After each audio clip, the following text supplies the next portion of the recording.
자, 할렐루야.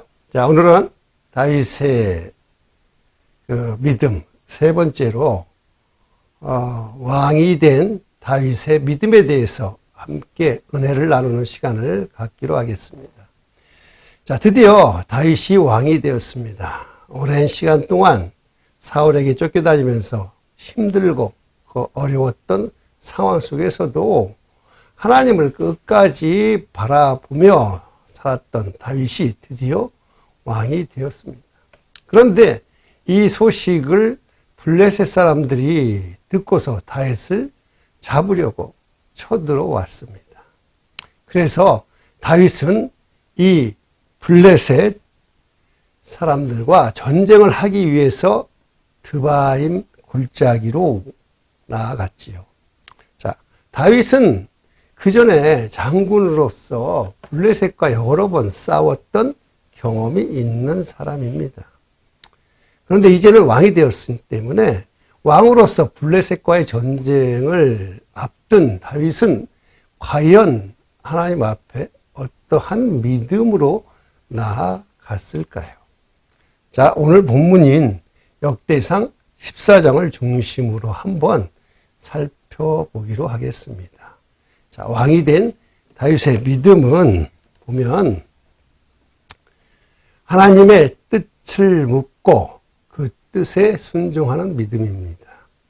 자, 왕으로서 자신이 스스로 결정할 수 있는 지위 그리고 권세가 있음에도 다윗은 그 권리를 포기하고 모든 일을 다 하나님께 묻고 결정하는 그러한 다윗이었습니다. 자, 계속해서 8절을 보면 다윗이 기름 부음을 받아 온 이스라엘의 왕이 되었다 함을 블레셋 사람들이 듣고 모든 블레셋 사람들이 다윗을 찾으러 올라오매. 아멘. 자, 지금 다윗이 이스라엘 왕이 되었는데 이 소식을 들은 블레셋 사람들이 지금 다윗을 찾으러 올라온다라고 지금 하고 있지요. 블레셋 사람들이 지금 다윗을 왜 찾아올까요? 왕이 된 것을 축하해 주기 위해서 오는 것입니까? 아니지요. 블레셋은 바로 이스라엘을 치러 들어오는 것이었습니다. 과거 다윗이 사울에게 쫓길 때에 처음으로 간 곳이 바로 블레셋 가드 왕 아기스였습니다. 그때의 아기스 왕은 다윗에게 편의를 제공했는데 그 이유는 바로 다윗과 사울 간에 서로 분열을 노렸기 때문이라는 것입니다. 그런데 지금 다윗이 이스라엘의 왕이 되어서 지금 성장해 가는 것이 보이니 아예 처음부터 싹을 자르려고 지금 치러 들어오는 것이었습니다. 다윗이 그 사울의 군대 장군으로 있을 때에 다윗은 블레셋과의 여러 번 전쟁을 치러봤고 그때마다 다윗은 승리했기 때문에 블레셋과의 전쟁은 그다지 큰 문제가 아니었습니다. 자, 함께 구절을 보면 블레셋 사람들이 이미 이르러 브라임 골짜기로 쳐들어온지라. 자, 전쟁을 치르는 브라임 골짜기는 다윗이 살던 그 다윗의 고향 베들레헴에서도 그리 멀지 않은 곳. 즉 다윗이 양을 치러 다닐 때에 여러 번 가봤던 곳이기 때문에 그 일대의 지리에 다윗은 훤했다라는 것이지요. 또한 다윗은 블레셋과의 전쟁을 이미 여러 번 치러봤기 때문에 전쟁에 대한 전술도 능했다라는 것이죠. 즉 전술에도 능했고 지리에도 훤하니 자신의 경험으로 또 자신의 지식으로도 얼마든지 이번 전쟁을 이길 수 있는 그러한 상황이라고 볼 수 있습니다. 하지만 다윗은 지금 이 전쟁을 하나님께 묻고 있습니다. 자, 10절을 보면 다윗이 하나님께 물어 이르되 내가 블레셋 사람들을 치러 올라가리이까 주께서 그들을 내 손에 넘기시겠나이까 하니 여호와께서 그에게 이르시되 올라가라 내가 그들을 내 손에 넘기리라 하신지라. 아멘. 자, 다윗은 블레셋 사람들을 치러 올라갈까요? 말까요? 이렇게 하나님 앞에 물어봐요. 그랬더니 하나님께서는 이렇게 하라고 하십니다. 올라가라고. 그런데 전술을 조금만 아는 사람이라면, 사극을 조금만이라도 봤던 사람이라면 그 골짜기에 있는 적군들, 거기에 매복이 되어 있는 적군들을 상대로 올라가는 것이 얼마나 위험한 전술이라는 것을 알 수가 있습니다. 왜냐? 적군들이 산골짜기에 매복을 치면 그냥 한 번에 몰살 당할 수 있기 때문이지요. 그런데 전쟁을 여러 번 치러본 군대장관 출신인 이 다윗이 이것을 모를 리가 없었다라는 것입니다. 오히려 올라가기보다도 적들을 유인해서 자기들의 있는 광야로 내려오게 한 다음에 전쟁을 치르는 것이 훨씬 더 쉽고 승리할 수 있는 확률이 높다는 것을 다윗은 잘 알고 있었을 것입니다. 하지만 다윗은 자신의 그러한 생각을 다 내려놓았습니다. 자신이 그동안 가지고 있던 전쟁 경험, 그리고 전술에 대한 지식에 의한 자신의 그 결정을 다 내려놓고 오직 하나님 말씀에만, 하나님 명령에만 순종하였던 것입니다.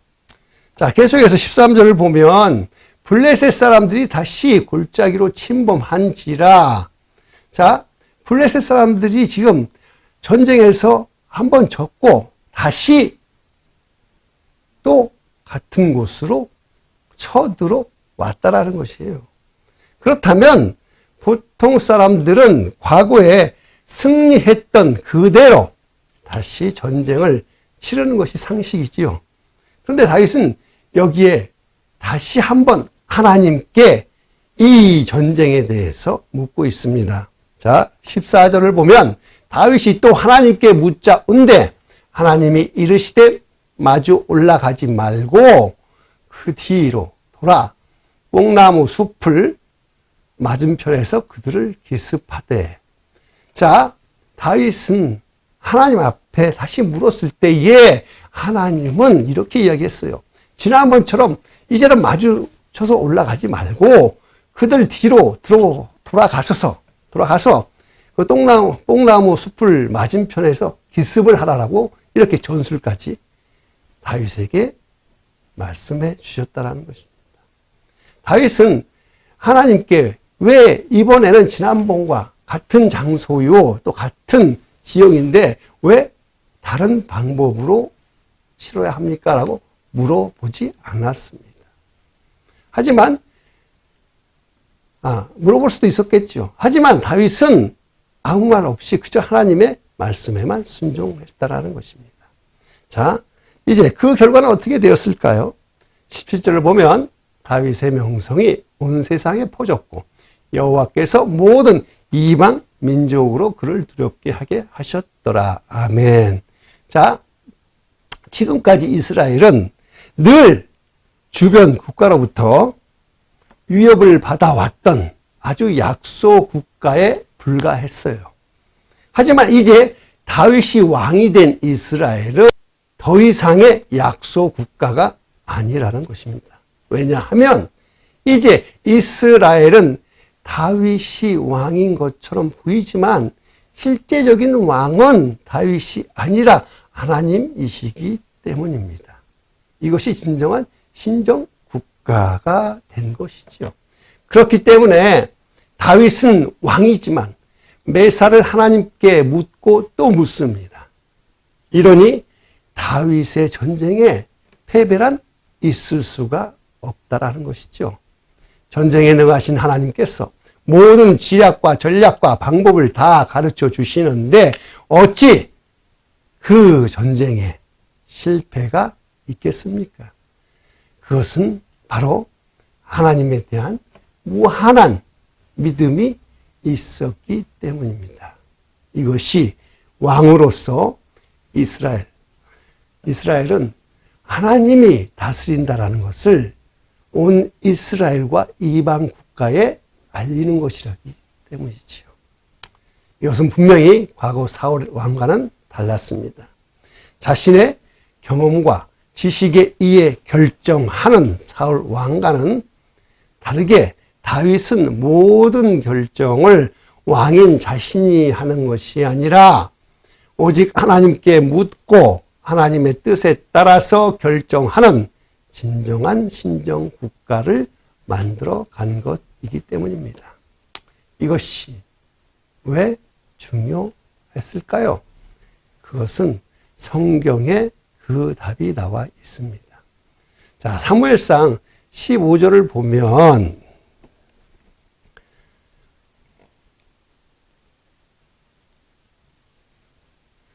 사무엘 선지자는 사울 왕에게 하나님의 뜻을 전합니다. 그것은 아멜렉과의 전쟁에 반드시 그들의 모든 소유를 남기지 말고 진멸하라고 했습니다. 그런데 사울 왕은 아멜렉의 양과 좋은 소의 가장 좋은 것, 기름진 것들을 남기고 오직 가치가 없고 하찮은 것만 진멸했습니다. 이것을 보신 하나님께서는 사무엘을 통해 사울에게 말했습니다.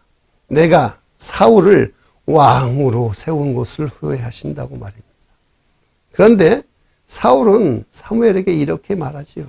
보면 자신은 하나님의 뜻을 따라 아멜렉 왕 아각을 끌어왔고 아멜렉 사람들을 진멸하였으나 다만 그 멸할 것 중에서 가장 좋은 것은 여호와께 제사하려고 양과 소들을 끌어왔다라고 지금 핑계하고 있습니다.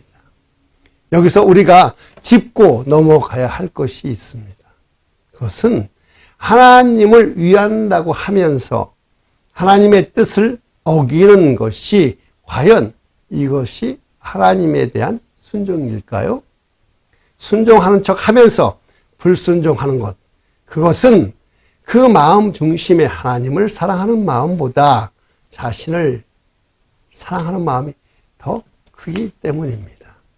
내 생각에 옳다고 여겨지는 것이 아무리 좋은 일이고 선한 일이라 할지라도 그것이 진정으로 하나님의 뜻이라고 다 생각하면 그것은 오산입니다. 자, 사랑하는 성도 여러분, 우리 눈에 아무리 좋아 보여도 하나님의 뜻과 얼마든지 다를 수 있다는 것을 우리는 명심해야 합니다. 사울은 자기 생각에 좋은 일이라 생각해서 하나님의 뜻을 범했습니다.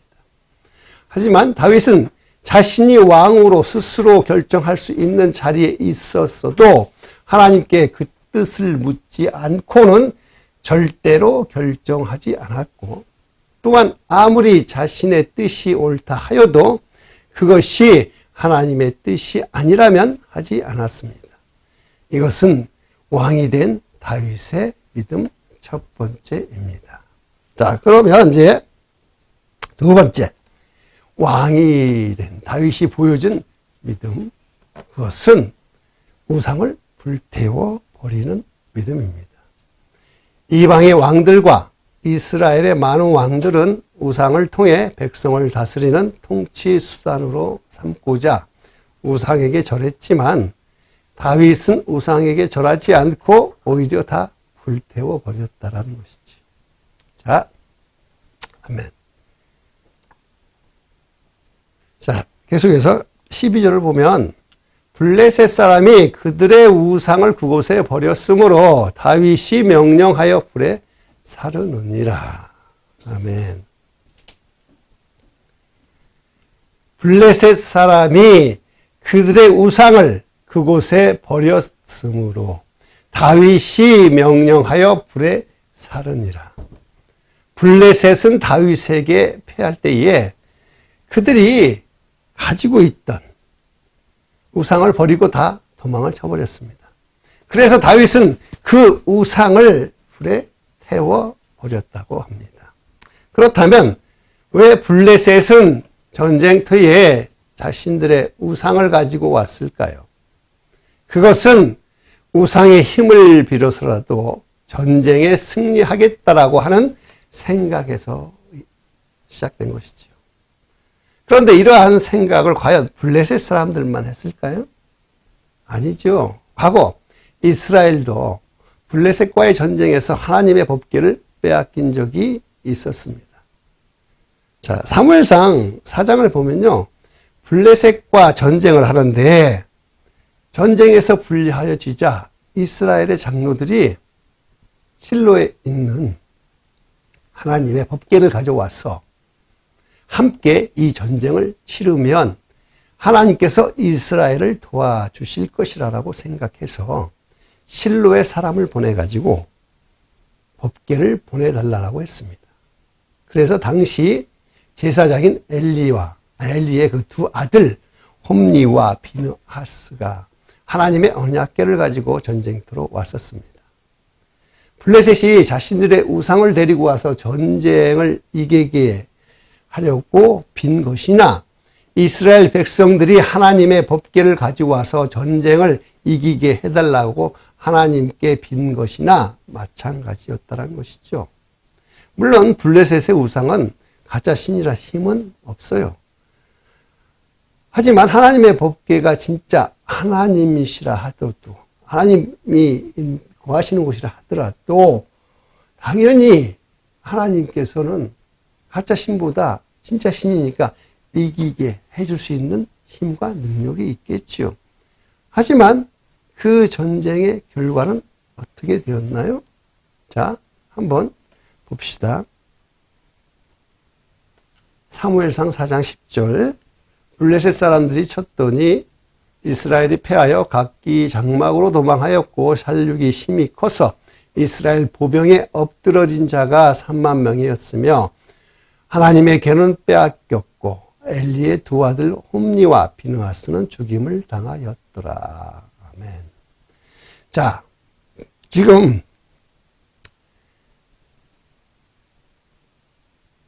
전쟁에 하나님의 법궤가 있었음에도 불구하고 졌어요.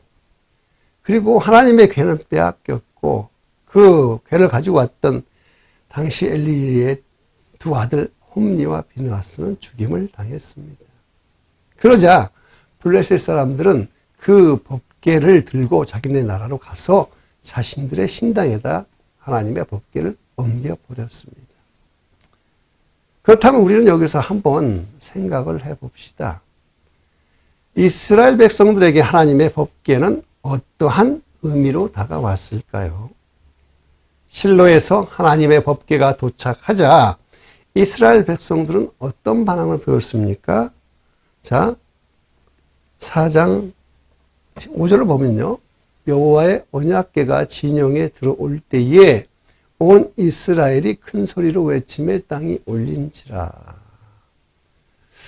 아멘. 자, 보십시오. 예, 그렇습니다. 이스라엘 백성들은요, 하나님의 법궤는 바로 승리의 상징과도 같았습니다. 과거, 여호수아 때 여리고성을 함락할 때에 오직 하나님의 법궤만으로 그 성을 7바퀴 도는 후에 그 성이 무너졌습니다.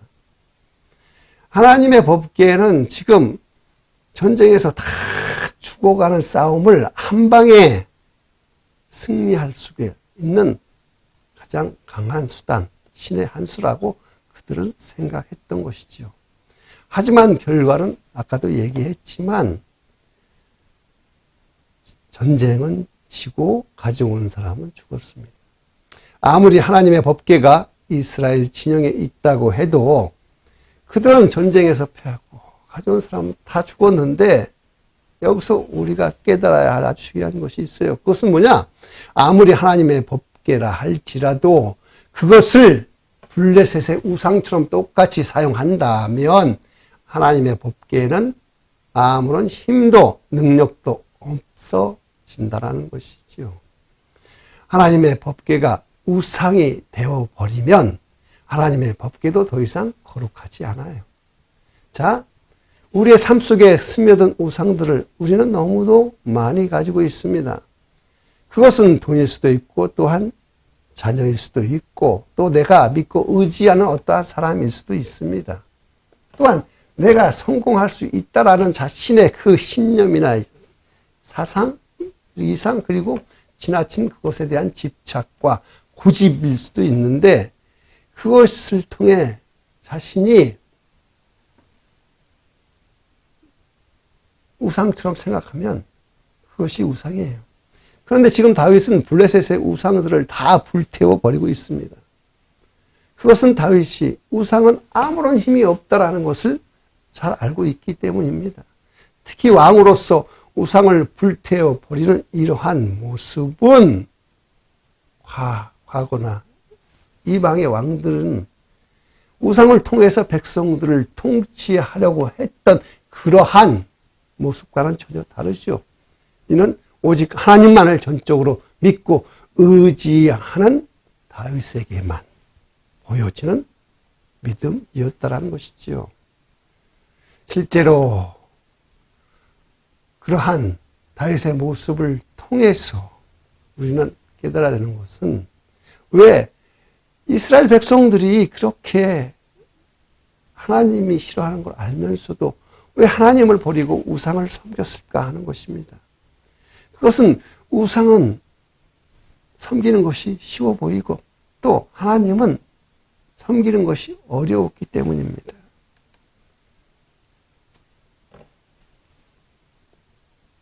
우상은 내가 원하는 것을 들어주고 나 자신을 풍요롭게 도와줄 것 같은 신처럼 보이지만 이것은 모든 것이 내 중심적이고 내 필요만을 채우기 위한 욕심에서 시작되는 것입니다.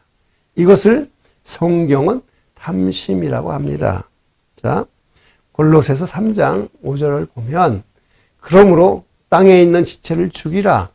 곧 음란과 부정과 사욕과 정욕과 탐심이니 탐심은 곧 우상 숭배니라. 자,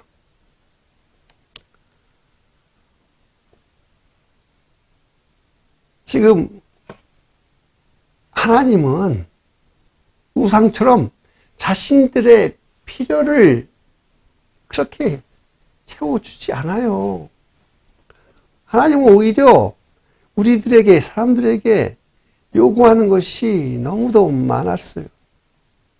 하나님께서는 율법을 통해서 이것도 하지 말고 저것도 하지 말고 오직 하나님께서 원하는, 하나님이 이것만 원하는 그대로 하라고, 그렇게 살라고 하시니까 이스라엘 사람들은 자신을 그렇게 구속하지도 않고 오직 자신이 필요할 때만 채워줄 것 같은 그러한 우상을 좋아하고 그런 우상에 빠져든 것입니다. 그런데 이것을 하나님께서는 기뻐하지 않는다라는 것입니다. 왜냐? 우상은 가짜고 진짜만이 하나님인데 하나님은 그것을 아시니까 진짜인 하나님 앞에 제대로 하나님을 섬기지 않고 우상만을 섬기는 그러한 모습을 하나님은 기뻐하지 않았습니다.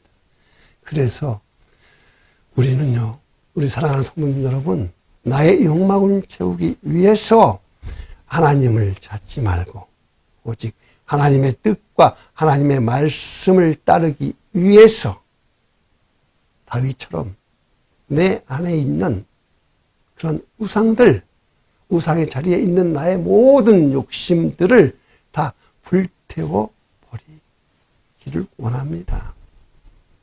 자, 이제 말씀을 한번 다 정리해 볼게요.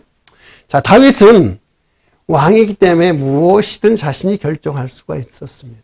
하지만 다윗은 왕이 된 후에 오히려 더 하나님께 그 뜻을 묻고 또 물었습니다. 그리고 자신의 욕망을 채우기 위해서 하나님을 우상처럼 여기지 않고 오직 진정한 마음으로 하나님을 사랑하며 하나님과 동행하기를 원했습니다. 그렇기 때문에 우리도 이제는 무엇이든 하나님께 묻고 하나님의 뜻을 헤아리며 하나님을 사랑하여 하나님이 기뻐하는 삶을 살기 위해서 우리 함께 기도하시겠습니다. 설교 요약. 오랜 시간 사울에게 쫓겨다니며 힘들고 어려운 상황 속에서도 하나님을 끝까지 바라보던 그 믿음의 사람이던 다윗이 드디어 왕이 되었습니다.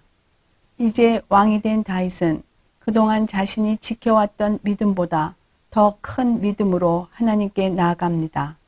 과연 어떤 믿음으로 왕의 자리에서 하나님을 더욱 의지하는 다윗이 되었는지 한번 살펴보기로 하겠습니다. 왕이 된 다윗이 보여준 믿음. 첫째, 하나님의 뜻을 묻고 그 뜻에 순종하는 믿음입니다. 왕이 된 다윗은 자신의 뜻대로 모든 것을 결정할 수 있는 지위와 권세가 있었음에도 불구하고 모든 일을 하나님께 묻고 난 후 하나님의 뜻대로 결정했습니다.